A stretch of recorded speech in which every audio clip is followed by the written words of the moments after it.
Si Dieu nous aime, pourquoi permet-il la souffrance? C'est la question qui a détruit plus de foi qu'aucune autre, la foi.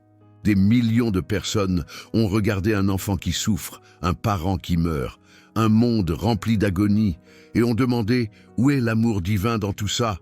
En tout. Albert Einstein a été confronté à cette question, et sa réponse était tellement radicale que les institutions religieuses l'évitent depuis lors. Il n'a pas résolu le problème de la souffrance, il l'a dissolu entièrement, en révélant quelque chose sur la nature de Dieu qui change tout. Ce que je vais partager va remettre en question tout ce que vous croyez sur l'amour divin. Ça va vous forcer à vous demander si le Dieu auquel on vous a appris à croire existe vraiment, et ça vous offrira en retour quelque chose de bien plus profond. À la fin de cette vidéo, vous comprendrez pourquoi Einstein disait qu'il ne pouvait pas imaginer un Dieu qui récompense et qui punit. Vous verrez pourquoi la souffrance existe dans un univers créé par quelque chose d'infini.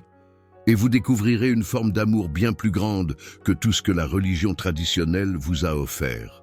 Mais avant de continuer, j'ai besoin que vous compreniez quelque chose. Ce qu'Einstein a révélé n'est pas confortable. Ce n'est pas l'assurance chaleureuse que tout ira bien. C'est la vérité brute et non filtrée sur la nature de l'existence. La plupart des gens ne peuvent pas supporter ça. Ils préfèrent le mensonge confortable à la vérité difficile. Si vous regardez encore, vous êtes prêts pour ce qui vient. Commençons par la question elle-même. Si Dieu nous aime, pourquoi permet-il la souffrance? Remarquez les hypothèses cachées dans cette question. Elle suppose que Dieu est une personne, un être avec des émotions humaines, qui fait des choix sur ce qu'il faut permettre et ce qu'il faut empêcher. Elle suppose que l'amour signifie protéger l'être aimé de la souffrance. Elle suppose que la souffrance est quelque chose qui ne devrait pas exister si un Dieu aimant existe. Einstein a rejeté chacune de ces hypothèses, et il avait des raisons profondes de le faire. Dans son livre « Comment je vois le monde », publié en 1935, Einstein a écrit l'une des déclarations les plus importantes sur Dieu jamais couchée sur le papier. Il a dit « Je ne peux pas imaginer un Dieu qui récompense et punit les objets de sa création, dont les dessins sont modelés sur les nôtres. Un Dieu, en bref, qui n'est qu'un reflet de la fragilité humaine. » Relisez ça. Einstein ne peut pas imaginer un Dieu qui récompense et qui punit. C'est le cœur de sa réponse au problème de la souffrance. Si Dieu ne récompense pas et ne punit pas, alors la souffrance n'est pas une punition. La maladie n'est pas un châtiment divin. La tragédie n'est pas une épreuve du paradis. Tout le cadre qui rend la question possible s'effondre. Mais Einstein est allé encore plus loin. Dans le même passage, il a expliqué pourquoi un tel Dieu est inconcevable. Il a écrit « Un Dieu qui récompense et punit est inconcevable parce que les actions d'un homme sont déterminées par la nécessité externe et interne, de sorte qu'aux yeux de Dieu, il ne peut pas être responsable. Pas plus qu'un objet inanimé n'est responsable des mouvements qu'il subit. » C'est crucial. Einstein était déterministe. Il croyait que tout ce qui arrive, y compris chaque pensée et chaque action humaine, est causé par des événements antérieurs selon la loi naturelle. Il n'y a pas de libre arbitre au sens où la plupart des gens l'imaginent. S'il n'y a pas de libre arbitre, alors la punition n'a aucun sens. Vous ne pouvez pas punir quelqu'un pour des actions qu'il n'aurait pas pu éviter. Vous ne pouvez pas récompenser quelqu'un pour des choix qu'il était destiné à faire. Tout le concept d'un Dieu qui juge et réagit au comportement humain devient absurde. Et si la punition n'a aucun sens, alors la souffrance ne peut pas être une punition. La souffrance fait simplement partie de la façon dont la réalité se déroule selon la loi naturelle. Maintenant, certains pourraient dire que c'est une vision glaciale et sans réconfort. Si Dieu ne se soucie pas de notre souffrance, quel est l'intérêt de croire en Dieu? Mais c'est là qu'Einstein offre quelque chose de bien plus profond que la vision traditionnelle. Einstein croyait en ce qu'il appelait le Dieu de Spinoza. En 1929, lorsqu'un rabbin a demandé à Einstein s'il croyait en Dieu, il a répondu par un télégramme qui a choqué le monde religieux. Il a écrit « Je crois au Dieu de Spinoza, qui se révèle dans l'harmonie ordonnée de ce qui existe, pas dans un Dieu qui se soucie du sort et des actions des êtres humains. Le Dieu de Spinoza n'est pas une personne. Ce n'est pas un être qui veille sur vous et prend des décisions concernant votre vie. Le Dieu de Spinoza est identique à la nature elle-même. L'expression latine utilisée par Spinoza était « deus sive natura », signifiant Dieu ou la nature. C'est la même chose. C'est ce qu'on appelle le panthéisme, la croyance que Dieu et l'univers ne font qu'un, et cela transforme complètement la façon dont nous comprenons à la fois l'amour et la souffrance. Dans la vision traditionnelle, l'amour est quelque chose que Dieu ressent envers vous personnellement. Dieu se soucie de vous en tant qu'individu. Dieu a des plans pour votre vie. Dieu répond à vos prières. C'est l'amour divin personnel.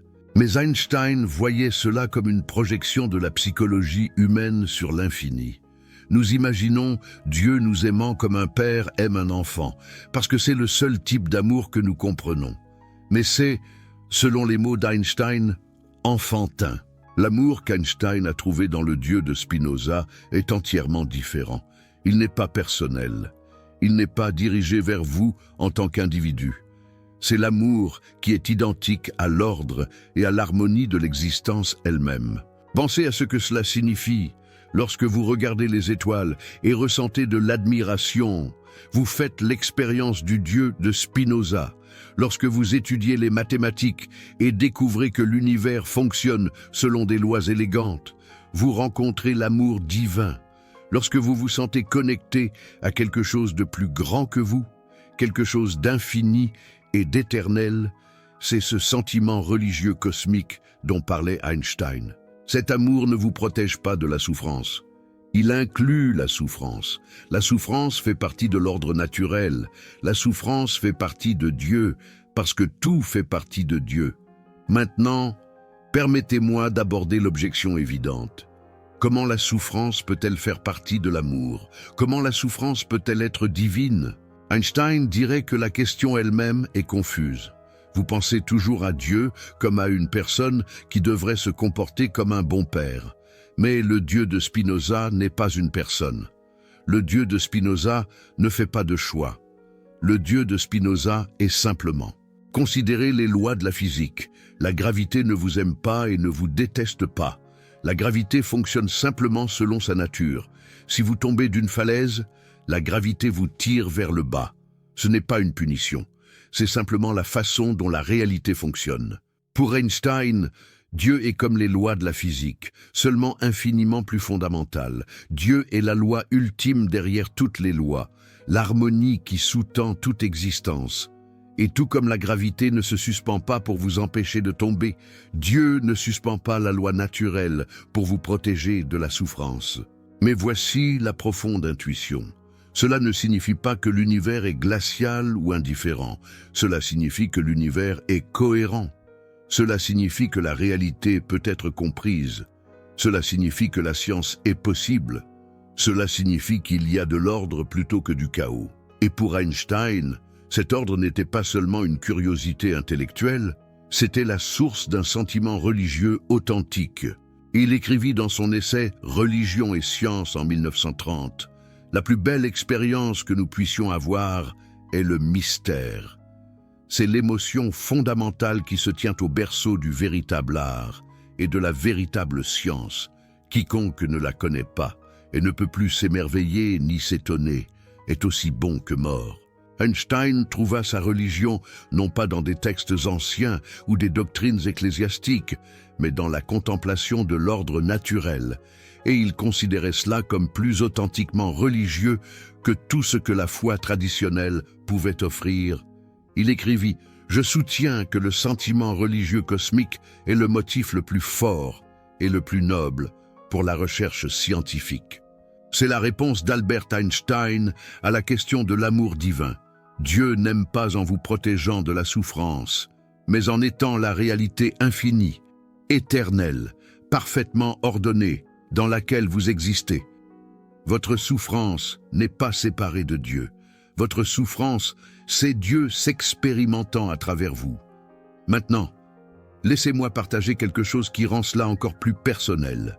En 1950, un homme nommé Robert Marcus écrivit à Albert Einstein. Marcus venait de perdre son fils de 11 ans à cause de la polio. Il était dévasté, brisé par le chagrin. Et il contacta Albert Einstein pour trouver du réconfort. Albert Einstein répondit par une lettre qui est devenue célèbre parmi ceux qui comprennent sa philosophie. Il écrivit « Un être humain fait partie d'un tout, que nous appelons univers, une partie limitée dans le temps et l'espace. Il se vit lui-même, ses pensées et ses sentiments, comme quelque chose de séparé du reste, une sorte d'illusion d'optique de sa conscience. Cette illusion est une sorte de prison pour nous, nous limitant à nos désirs personnels et à l'affection pour quelques personnes qui nous sont les plus proches.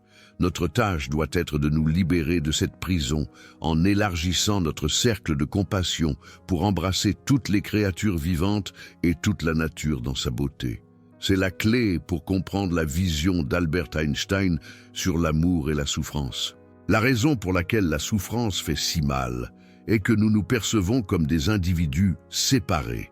Ma souffrance est ma souffrance, ma perte est ma perte. L'univers semble indifférent à ma souffrance parce que je me sens coupé de tout le reste. Mais Albert Einstein dit que cette séparation est une illusion d'optique de la conscience. Vous n'êtes pas séparé de l'univers. Vous êtes l'univers s'expérimentant lui-même d'un point de vue particulier. Quand vous perdez quelqu'un que vous aimez, l'univers ne vous a rien pris. L'univers expérimente la perte à travers vous. Quand vous ressentez de la souffrance, elle ne vous arrive pas de l'extérieur. C'est l'univers qui ressent de la souffrance dans l'endroit particulier appelé vous. Cela peut sembler abstrait, mais cela a des implications pratiques profondes.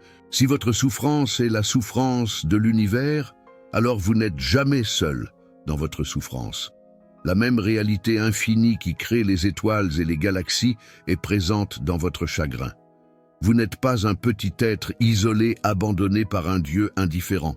Vous êtes une expression de l'infini, expérimentant l'un de ses innombrables aspects. Et voici la voie à suivre qu'Albert Einstein suggère. Au lieu de demander pourquoi Dieu permet la souffrance, vous élargissez votre cercle de compassion.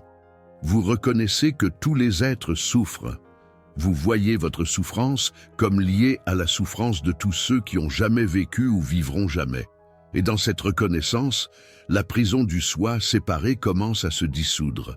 Ce n'est pas une solution à la souffrance. La souffrance reste réelle, la perte reste dévastatrice, mais la signification de la souffrance se transforme. Ce n'est plus la preuve de l'absence ou de l'indifférence de Dieu. C'est la preuve de votre participation à quelque chose d'infini. Maintenant, laissez-moi vous raconter quelque chose de remarquable sur l'homme qui a écrit cette lettre à Albert Einstein. Robert Marcus était un rabbin.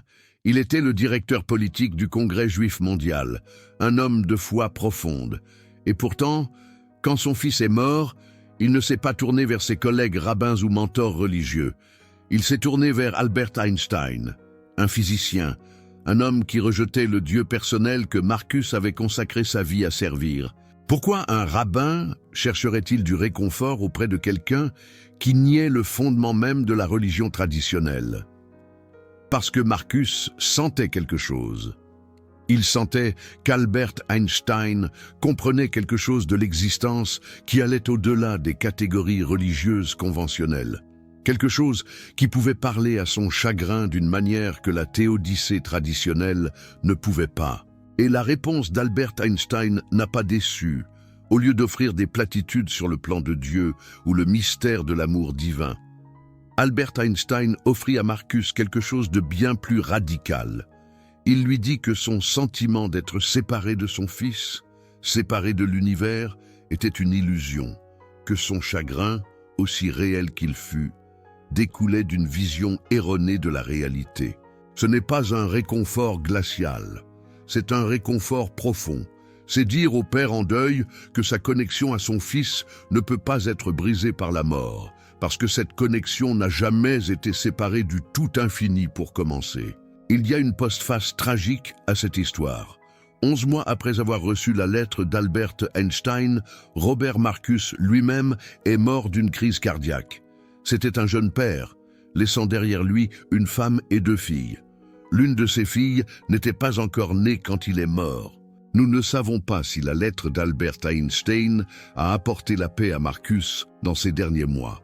Mais la lettre survit, et elle continue d'offrir ce qu'Albert Einstein avait prévu. Une façon de comprendre la souffrance qui ne nécessite pas un Dieu personnel pour la justifier ou la balayer. Laissez-moi partager un autre aspect de la philosophie d'Albert Einstein qui se rapporte directement à la question de l'amour divin. Albert Einstein était fasciné par Spinoza, non seulement à cause de son concept de Dieu, mais aussi à cause de sa compréhension de la psychologie humaine. Spinoza croyait que la plupart de nos souffrances proviennent d'une pensée confuse. Nous nous imaginons comme des individus séparés, luttant contre un univers hostile. Nous imaginons Dieu comme un parent cosmique qui devrait nous protéger. Et quand la réalité ne correspond pas à nos attentes, nous souffrons. Mais pour Spinoza et pour Albert Einstein, le chemin vers la paix n'est pas d'obtenir ce que nous voulons, c'est de comprendre la réalité telle qu'elle est réellement. Spinoza écrivit que le plus grand bien humain est la connaissance de l'union que l'esprit a avec l'ensemble de la nature. C'est presque exactement ce qu'Albert Einstein écrivit à Robert Marcus au sujet de l'élargissement du cercle de compassion pour embrasser toute la nature dans sa beauté. Quand vous comprenez vraiment que vous n'êtes pas séparé de la nature, que vous êtes la nature s'expérimentant elle-même, quelque chose se déplace. La souffrance ne disparaît pas. Mais la souffrance secondaire, qui vient du sentiment d'être abandonné, de se demander pourquoi moi, de s'emporter contre un univers injuste, cette souffrance commence à se dissoudre. C'est ce que Spinoza appelait la béatitude, et c'est ce qu'Albert Einstein trouva dans sa religion cosmique. Maintenant, certains pourraient objecter que ce n'est que de l'évasion philosophique, facile pour Albert Einstein de parler d'unité cosmique quand ce n'était pas lui qui perdait un enfant. Mais Albert Einstein connaissait la souffrance. Il a vécu 2 guerres mondiales. Il a fui l'Allemagne nazie, perdant à jamais sa patrie. Son premier mariage s'est soldé par un divorce douloureux. Son fils Édouard a développé une schizophrénie et a passé une grande partie de sa vie dans des institutions psychiatriques. Einstein éprouvait une énorme culpabilité de ne pas pouvoir l'aider. Einstein ne parlait pas d'une position de détachement, il parlait d'une position de sagesse durement acquise. Il avait affronté la souffrance et la perte, et il avait trouvé dans la philosophie de Spinoza un moyen de les supporter sans amertume. En fait, l'adhésion d'Einstein au déterminisme, sa conviction que tout arrive par nécessité, était en partie une réponse à sa propre souffrance. Il a écrit que le dicton de Schopenhauer « Un homme peut faire ce qu'il veut, mais il ne peut pas vouloir ce qu'il veut » l'avait accompagné toute sa vie et l'avait réconcilié avec les actions des autres, même lorsque ces actions étaient plutôt douloureuses. Si tout est déterminé, alors il ne sert à rien de blâmer Dieu ou qui que ce soit d'autre pour votre souffrance. Il ne sert à rien de demander « Pourquoi moi ?» La question suppose que les choses auraient pu être différentes. Mais pour Einstein, elles n'auraient pas pu être différentes. Tout ce qui arrive est la seule chose qui pouvait arriver, étant donné l'état antérieur de l'univers. Cela peut sembler fataliste, mais Einstein ne l'a pas vécu de cette façon. Il l'a vécu comme une libération du regret, de la colère, du cycle sans fin de la question « Pourquoi ?» Laissez-moi approfondir la raison pour laquelle Einstein rejetait si complètement le Dieu personnel. Dans une lettre de 1915 au physicien Edgar Meyer, Einstein a écrit quelque chose de remarquablement direct. Il a dit « Je vois seulement avec un profond regret que Dieu punit tant de ses enfants pour leurs nombreuses stupidités, dont lui seul peut être tenu responsable.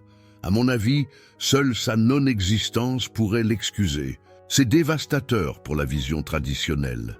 Einstein dit que si un Dieu personnel existe, ce Dieu est moralement responsable de la stupidité humaine et de la souffrance qu'elle cause. Et seule la non-existence d'un tel Dieu pourrait excuser la souffrance que nous voyons. Mais Einstein n'était pas athée. Il l'a dit à plusieurs reprises. Ce qu'il rejetait, ce n'était pas Dieu, mais une conception particulière de Dieu. Le Dieu qui est comme un parent cosmique, veillant sur nous, prenant des décisions, récompensant et punissant. Le Dieu auquel Einstein croyait, le Dieu de Spinoza, ne peut être tenu moralement responsable de la souffrance, parce que le Dieu de Spinoza ne fait pas de choix. Le Dieu de Spinoza n'est pas un agent moral. Le Dieu de Spinoza est, tout simplement. C'est pourquoi Einstein pouvait trouver un profond sentiment religieux dans un univers qui inclut une immense souffrance. Il ne demandait pas au Dieu de Spinoza d'empêcher la souffrance. Ce serait comme demander à la gravité d'arrêter de fonctionner. Il s'émerveillait de l'ordre et de la beauté de l'existence dans son ensemble, y compris les parties qui font mal. En 1954, Einstein a écrit une lettre qui est devenue connue sous le nom de Lettre de Dieu. Elle a été vendue aux enchères pour près de 3 millions de dollars en 2018. Dans cette lettre, Einstein a qualifié la Bible de collection de légendes honorables, mais encore primitives. Il a rejeté l'idée d'un peuple élu. Il a rejeté la croyance en un Dieu personnel comme étant enfantine.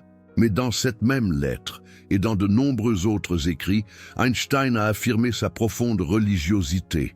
Il s'est qualifié de non-croyant profondément religieux. Il a dit que quiconque ne ressent pas de crainte devant l'univers est aussi bon que mort. C'est la CLE pour comprendre Einstein. Il ne rejetait pas la religion. Il rejetait une forme particulière de religion, qu'il considérait comme immature. Et il offrait quelque chose à sa place, qu'il considérait comme bien plus profond. Maintenant, qu'est-ce que tout cela signifie pour vous personnellement? Que faites-vous de cette compréhension?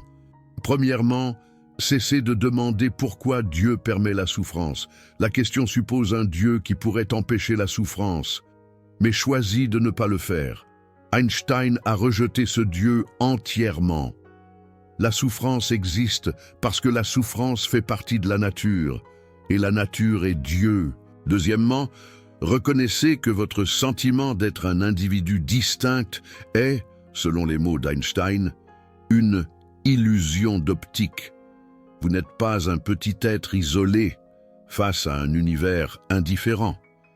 Vous êtes l'univers lui-même, temporairement focalisé dans une forme particulière. Votre souffrance est réelle, mais elle ne vous arrive pas de l'extérieur. Elle se produit en vous, comme une expression du tout. Troisièmement, élargissez votre cercle de compassion. C'était la prescription d'Einstein pour transcender la prison du soi. Au lieu de demander pourquoi vous souffrez, reconnaissez que tous les êtres souffrent. Connectez-vous aux autres par le biais d'une expérience partagée. Trouvez un sens, non pas à éviter la souffrance, mais à y répondre avec une conscience élargie. Quatrièmement, cultivez ce qu'Einstein appelait le sentiment religieux cosmique. Regardez les étoiles, étudiez la science, émerveillez-vous de l'ordre de la nature. Trouvez dans cette contemplation un sentiment de connexion à quelque chose d'infini et d'éternel.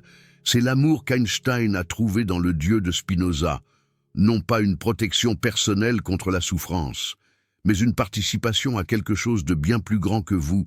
Si cette vidéo a modifié votre façon de voir l'amour divin et la souffrance humaine, si vous sentez que vous avez entrevu quelque chose de vrai qui vous était caché, alors envisagez de soutenir cette chaîne avec Super Thanks.